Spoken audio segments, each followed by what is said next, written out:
Farther down the road, the bank will suffer catastrophic losses and will fail unless it is bailed out. And that's a hint as to how we need more money. That when it comes to the rich, we'll bail out and we'll hand a lot of aid. But when it comes to our poor brethren, we want little to do with it.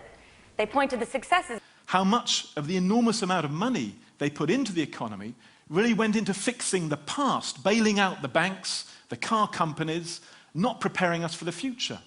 How much of the money is going into concrete? Will the bailout work?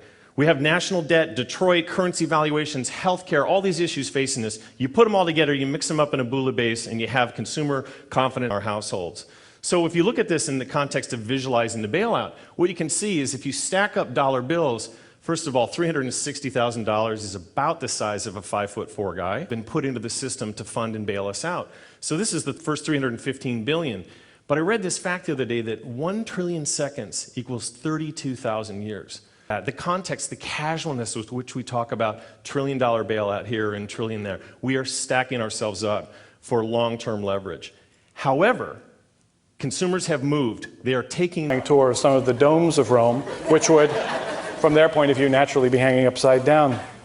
They bail out as soon as they get to the top of St. Ivo, that little spiral structure you see there. She continues on her way over Piazza. Or bail out an investment bank. It's sure to help. Of course, someday, in the deep future, a technology of we do that in our personal lives, we do that corporate, whether it's a bailout, an oil spill, a recall. We pretend like what we're doing doesn't happen. Parliament. It was kind of interesting because, like, in the morning from 9 to 11, they were discussing the bailout package, how many billions to invest in saving the Danish economy. And then at